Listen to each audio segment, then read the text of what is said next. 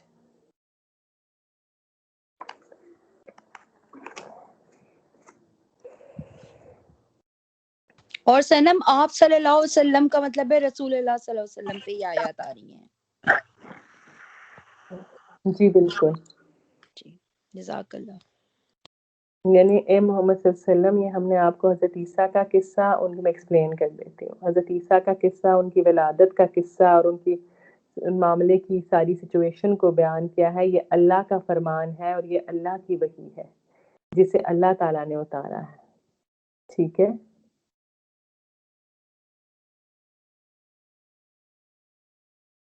اب کسی کا کوئی کوشچن تو نہیں ہے یہاں تک؟ آگے چلوں میں؟ جی جی۔ اچھا، اب اللہ تعالیٰ کہتے ہیں ان مثل عیسیٰ عند اللہ کمثل آدم۔ اب ان نے بات ایک پیسج کمپلیٹ کر دیا، سٹوری کمپلیٹ کر دی۔ اب وہ کہتے ہیں، دیکھو اب ان اس پوائنٹ پہ آتے ہیں کہ وہ کہتے تھے کہ حضرت عیسیٰ بغیر باپ کے پیدا ہوئے۔ وہ کہتے ہیں ان بے شک مثل عیسیٰ، مثال عیسیٰ کی، عند اللہ، اللہ کے نزدیک، کمثل آدم، مثال آدم علیہ السلام کی سی ہے۔ خلقہ من تراب، پیدا کیا اس کو مٹی سے، ثم قال له کن فیکون، پھر اسے کہا ہو جاؤ تو وہ ہو گیا۔ یعنی جیسے اللہ تعالیٰ نے حضرت عیسیٰ کو بغیر باپ کے پیدا کیا، بالکل اسی طرح انہوں نے حضرت آدم کو بھی پیدا کیا۔ حضرت آدم کو تو بغیر باپ اور بغیر ماں دونوں کے بغیر پیدا کیا تھا۔ تو اللہ تعالیٰ نے مٹی سے ان کو بنایا اور پھر فرمایا کہ کن، انسان ہو جا، تو انسان ہو گئے۔ پھر ان میں اپنی روح پھونکی اور وہ چل پڑی اور بولنے لگے۔ تو جس ذات نے حضرت آدم کو بغیر ماں اور بغیر باپ کے پیدا کیا، تو وہ کیوں نہیں حضرت عیسیٰ علیہ السلام کو بغیر باپ کے پیدا کر سکتا؟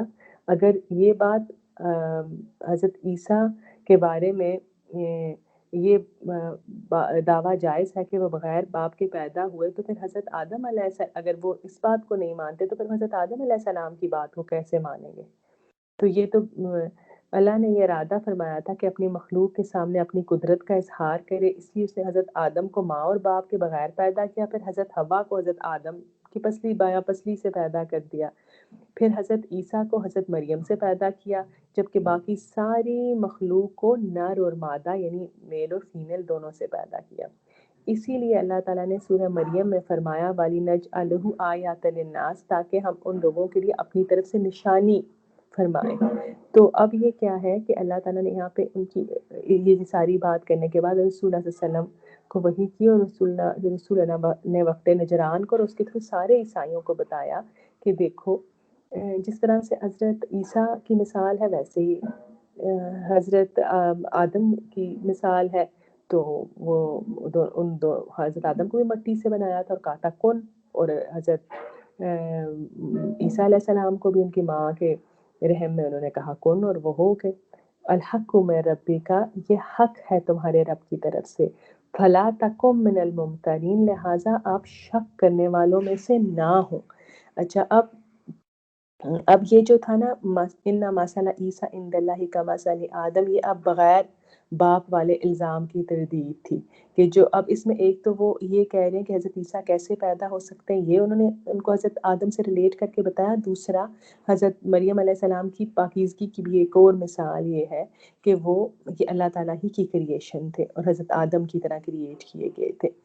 اب الحق من ربی کا حق ہے یہ تمہارے رب کی طرف سے، فلا تکن من الممترین، ممترین کا ورڈ جو ہے اس کا روٹ ورڈ ہے میم را یا مریا، یہ شک کو کہتے ہیں، یہ بہت زیادہ تو نہیں پر کئی دفعہ قرآن میں یوز ہوا، کسی حقیقت کو شک کی نگاہ سے دیکھنا، کسی حقیقت کو شک کی نظر سے دیکھنا، یعنی حضرت عیسیٰ کا بغیر باپ کے پیدا ہونا یہ ایک حقیقت ہے۔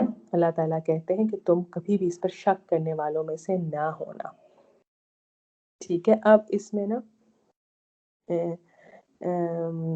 اس میں یہ کلام کا ایک انداز ہے اور آپ صلی اللہ علیہ وسلم کے ذریعے خطاب کر رہے ہیں اللہ تعالیٰ سارے لوگوں کو۔ اس کے بعد والی آیت جو ہے وہ ہمیں یہ بتاتی ہے کہ فمن حاجہ کا بات اب انہوں نے اپنا پیغام پہنچا دیا، فمن تو اب رسول اللہ صلی اللہ علیہ وسلم کو کہہ رہے ہیں فمن تو جو کوئی حاجہ کا ہا جیم چین ہم پیچھے بھی پڑھ چکے ہیں، یہ بحث کرنے کو کہتے ہیں، جھگڑے کرنے کو کہتے ہیں، تو جو کوئی جھگڑا کرے تم سے فی ہی اس میں یعنی اس معاملے میں، من بعدی ما جا آقا من العلم، من بعدی بعد اس کے کہ جا آقا آ گیا تمہارے پاس من العلم علم میں سے، یعنی تم نے ان کے سارے کوسچنز کے آنسرز دے دیے، اس کے باوجود اگر وہ تم سے جھگڑا کریں، اس کے بارے میں ان کی آپ کو کانورسیشن سنواتی ہوں تھوڑی سی جو تھی اس کے بارے میں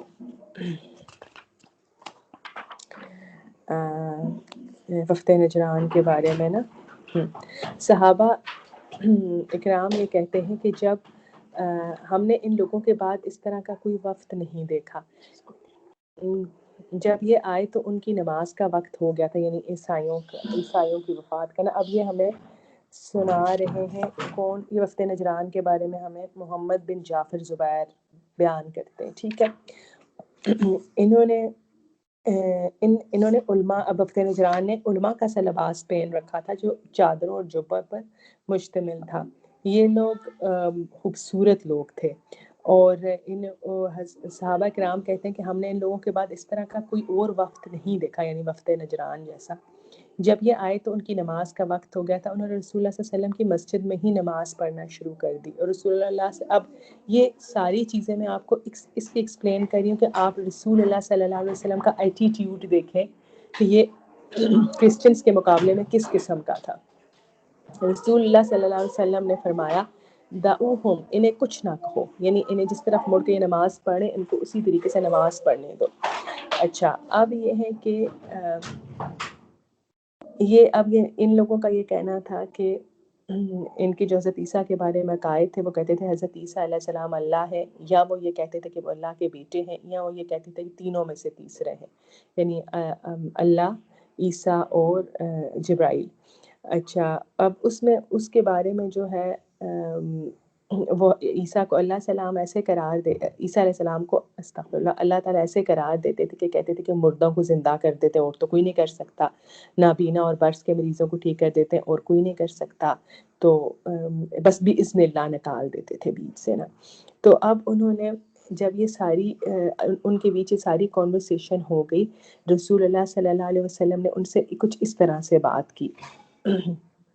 آپ دیکھیں اگر آپ کو یاد ہے نا کہ یہ آل عمران کی جو ابتدائی آیات ہیں وہ شروع ہوئی تھی الف لام میم لا الہ الا هو الحی القیوم. تو حی القیوم کیا ہے؟ ہمیشہ زندہ رہنے والا اور ہمیشہ قائم رہنے والا. تو آپ صلی اللہ علیہ وسلم نے ان سے پوچھا کیا تم نہیں جانتے، یہ لکھ لیجئے اگر آپ لوگ لکھنا چاہتے ہیں، کہ تمہارا رب حی القیوم ہے جس کو حی لا یموت ہے. انہوں نے کہا تھا حی لا یموت یعنی ہمیشہ زندہ رہنے والا جس کو کبھی موت نہیں آتی. تو کیا تمہارا رب ایسا نہیں ہے؟ انہوں نے کہا ہاں جی ہم جانتے ہیں رب ایسا ہی ہے.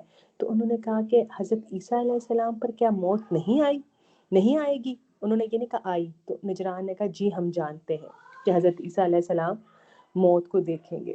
ٹھیک ہے. اچھا پھر آپ صلی اللہ علیہ وسلم نے پوچھا کیا بیٹا باپ جیسا نہیں ہوتا، یعنی باپ کا مشابہ نہیں ہوتا؟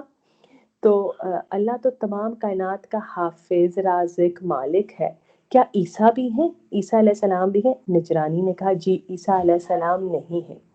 رسول اللہ صلی اللہ علیہ وسلم نے فرمایا اللہ تعالیٰ کھانے پینے اور جسمانی علائشوں سے پاک، یعنی جتنی بھی باڈی کی ریکوائرمنٹس ہوتی ہیں کیا ان سے پاک نہیں ہیں؟ نجرانی نے کہا جی ہم تسلیم کرتے ہیں وہ ان سب سے پاک ہیں. تو رسول اللہ صلی اللہ علیہ وسلم نے فرمایا کیا عیسیٰ ان سب سے پاک تھے؟ انہوں نے کہا کہ نہیں تھے. تو رسول اللہ صلی اللہ علیہ وسلم نے فرمایا اچھا اگر تم اپنے آپ کو حق پر سمجھتے ہو تو مباہلہ کے لیے تیار ہو جاؤ. اب مباہلہ کیا ہوتا ہے؟ اس کا روٹ ورڈ تو ہم بعد میں دیکھتے ہیں. مباہلہ ہوتا ہے آمنے سامنے آ کے کھڑے ہو جانا. جب ان کی جنگیں بھی شروع ہوتی تھی نا تو اس میں پہلے بڑے بڑے جو دو ہوتے تھے پہلوان یا سپاہ سالار وہ آپس میں آ کے مباہلہ کرتے تھے آپس میں، اس کو ایک فیس کرنا ایک دوسرے کو نا. میں اس کے ورڈ ڈسکرپشن آپ کو بتا دیتی ہوں. اس کا پہلے اس کا روٹ دیکھ لیجئے جو پیچھے والے ورڈز ہیں. قل تعالوا حاجہ ہم نے دیکھ لیا ہا جیم جیم اس کا روٹ ورڈ ہے. اگر وہ بحث کرے تم سے اس کے بارے میں فقل تو کہہ دو تعالوا بلا لو. عین لام واو اس کا روٹ ورڈ ہے. الو اسی سے علی کا ورڈ بھی ہے، اس کا مطلب ہوتا ہے بلندی، اعلیٰ مقاصد کے لیے بلانا. ٹھیک ہے. تو اب یہ ہے کہ کیا ہوگا؟ اعلیٰ مقاصد کے لیے بلانا. تعالوا اعلیٰ مقاصد کے لیے بلانا، یعنی کوئی ہائی آپ کا کوئی ایم ہے اس کے لیے بلانا. تو جب اب یہ اللہ تعالیٰ ان کو اللہ تعالیٰ کی آیات سمجھ میں نہیں آئیں تو آخری حجت کے طور پر یہ آپشن دی جا رہی ہے. انہوں نے کہا تعالوا آؤ بلا لو آ جاؤ. ایک سیکنڈ اس کے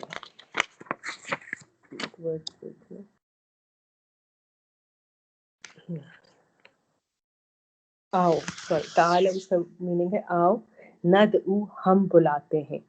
ٹھیک ہے. آپ نے سمجھ لیا نا کہ عین لام واو بلند مقاصد کے لیے بلانا کسی کو. آؤ ندعو ہم بلاتے ہیں. یہ دال عین واو اس کا روٹ ورڈ ہے، دعوت دینا اسی سے ہے.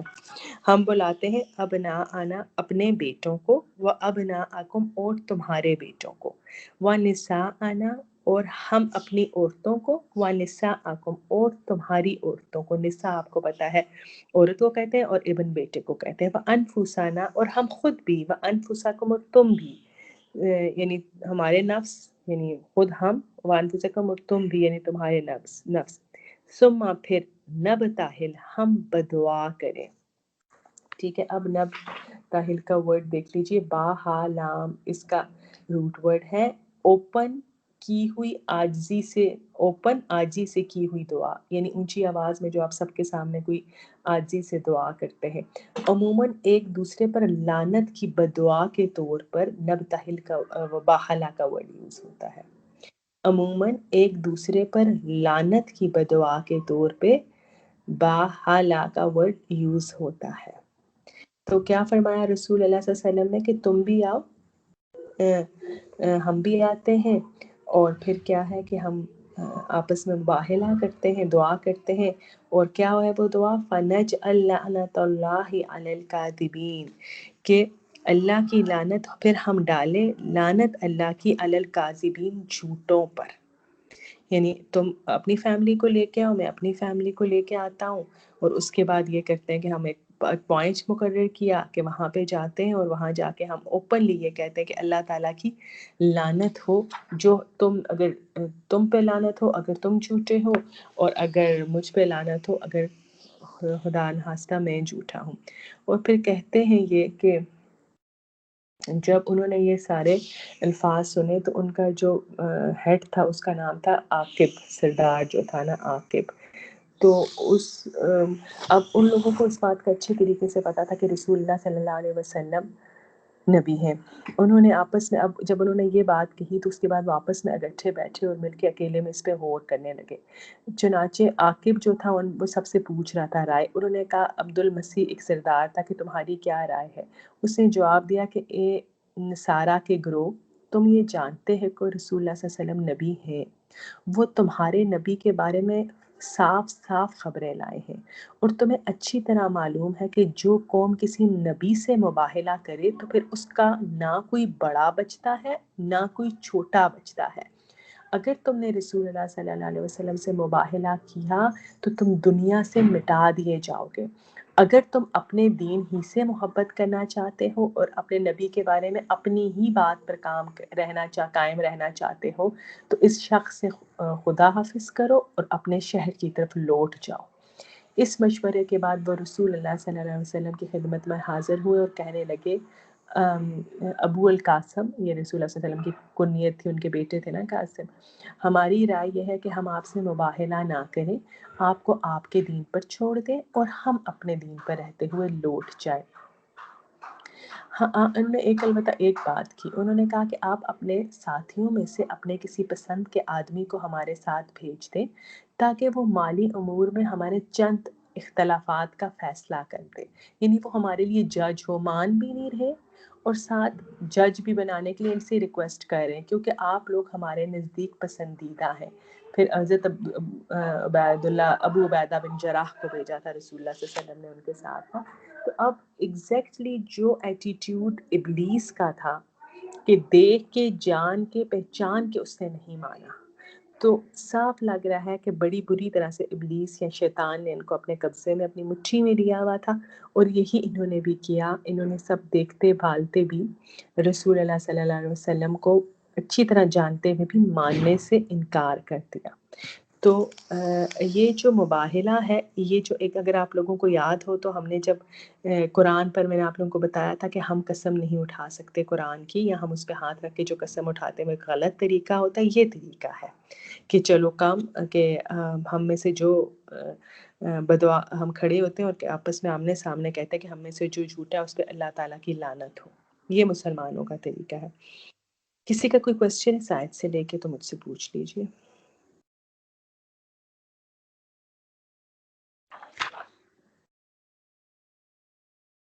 صنم وہ اس لیے بھی تو ہچکچا رہے تھے نا کہ ان کو پتا تھا کہ اسلام میں کوئی سرداری اور اس طرح کی کوئی وہ لیڈرشپ نہیں ہے، تو وہ یہ بھی اتنے پرانے وہ تھے وہاں کے سردار تھے، وہ سوچتے تھے ہم سے یہ سب بھی چھن جائے گا اگر ہم نے اسلام قبول کر لیا۔ بس آپا ایک بات کہتی ہیں مومن پیٹ کا بندہ نہیں ہوتا، یہ بات یاد رکھنا۔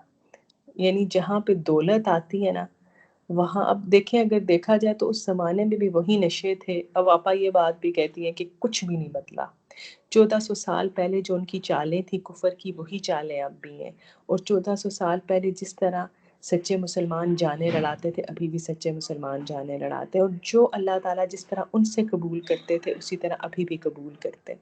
تو وہی بات ہے کہ وہی ٹیمپٹیشنز تب بھی تھیں، وہی حکومتیں، وہی شہرتیں، وہی دولت، وہی ہیڈ بننا، اور وہی سب کچھ ابھی بھی ہے۔ جی، کسی کا کوئی اور کوسچن ہے یہاں سے ریلیٹڈ؟ اگلی آیت پہ چلے، نہیں تو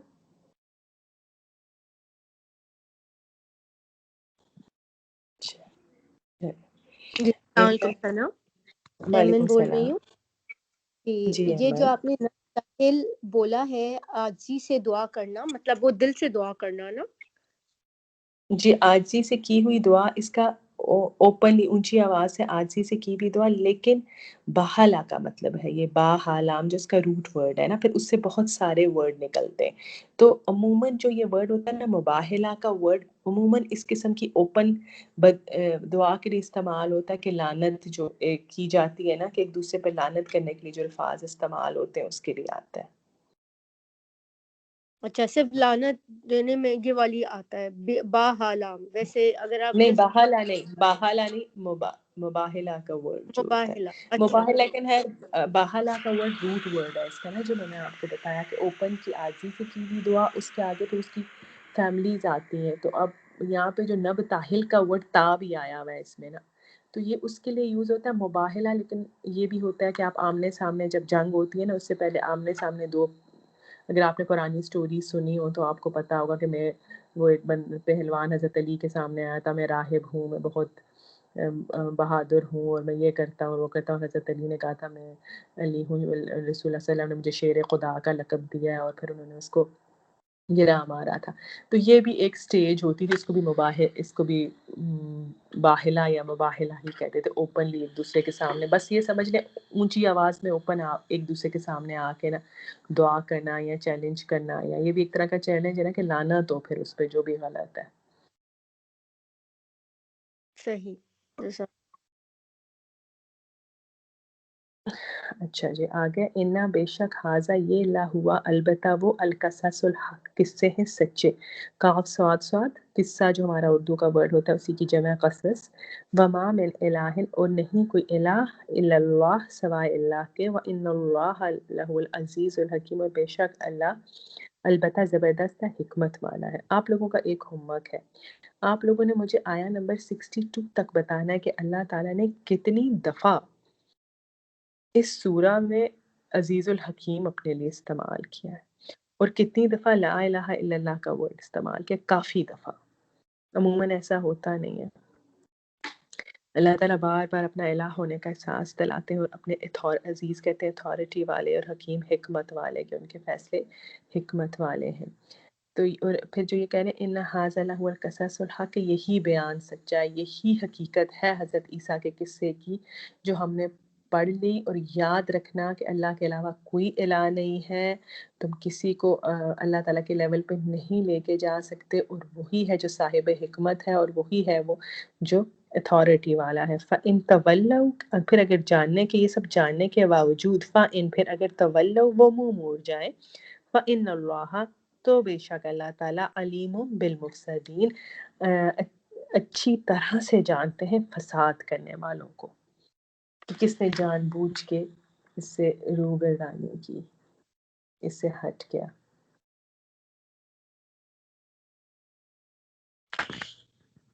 چلیں جی، میرا حال ہے کافی آیات ہوگی ہماری 63 تک ہم نے آج پڑھ لی. تو سنم سوری، یہ یہاں پہ فساد کرنے والے ابھی بھی انہی کو ہی کر رہے ہیں، وہ جو وفد نجران ہے، یا ایک جنرل سب کے لیے ہی ہے؟ نہیں، یہ بیسکلی وقت ان اللہ تعالیٰ کے جنرل ورڈز ہیں کہ جب بھی یہاں پہ کانٹیکس میں تو ہم حضرت سوری سارہ پلیز عائشہ کو میسج کر دیں کہ کلاس ہو رہی ہے. اوکے میں کرتی اچھا اب یہ ہے کہ یہ ان ھذا لہو القصص الحق، اس میں اللہ تعالیٰ کانٹیکسٹ میں اگر آپ جاؤ گے تو ان کو یہ کہہ رہے ہیں کہ اگر تم یہ سب کچھ جاننے بوجھنے کے باوجود منہ موڑ کے جاتے ہو، فَإِنَّ اللَّهَ عَلِيمٌ بِالْمُفْسِدِينَ، تو یہ سمجھ لینا کہ تم میں سے جو شخص فساد کر رہے ہیں نا، فساد کرنا کس کو کہتے ہیں؟ یاد ہے ہم نے وہ آیت پڑھ لی تھی کہ بحر و بر میں فساد برپا ہو گیا انسانوں کی اعمال کی وجہ سے. تو جب بھی آپ اللہ تعالیٰ کے اگینسٹ کسی بھی حکم میں جاتے ہیں نا، تو آپ فساد برپا کرتے ہیں. آپ یوں سمجھیں کہ جب آپ جھوٹ بولتے ہیں نا، تو آپ کی باڈی نے، میں نے پہلے بھی آپ سے ذکر کیا تھا کہ خیر پہ اللہ نے آپ کو پیدا کیا ہے، تو آپ کی باڈی کے اندر فساد شروع ہو جاتا ہے، کیونکہ وہ اللہ نے اس کو ایسا ڈیزائن نہیں کیا کہ وہ جھوٹ بولے گی. پھر جب آپ ایتھیزم کرتے ہیں، شرک کرتے ہیں، تو وہ تڑپتی ہے باڈی اندر سے. روح کی تو علیحدہ بات ہے، جو باڈی ڈیزائن کی ہے وہ بھی اس چیز کو ایکسیپٹ نہیں کر سکتی. اسی طرح تمام گناہ باڈی کے اندر فساد شروع ہو جاتا ہے، پھر وہ روح کے اندر فساد شروع ہو جاتا ہے اور وہ پھر جسمانی اور ذہنی بیماریوں کی صورت میں ظاہر ہوتا ہے. اب یہ کووڈ کیا ہے؟ مطلب ابھی بھی مجھے حیرت ہوتی ہے کہ لوگوں کو سمجھ میں نہیں آتا کہ کس طرح سے وہ کیا اللہ تعالیٰ کا ایک کرشمہ ہے یہ ایک کہ 1000 لوگوں میں سے ایک ان کے بیچ بیٹھا اس کو نہیں ہوتا اور 999 کو ہو جاتا ہے اور کوئی اس سے موت کے منہ میں چلا جاتا ہے اور کسی کو سر درد بھی نہیں ہوتا. تو ان اللہ فإن تولوا فإن اللہ علیم بالمفسدین. اللہ تعالیٰ بڑے اچھے طریقے سے فساد کرنے والوں کو جانتے ہیں. ٹھیک ہے فاطمہ؟ جی جزاک اللہ. چلیں جی ہم اینڈ کرتے ہیں یہاں پہ کلاس. سبحانک اللہم وبحمدک نشہد ان لا الہ الا انت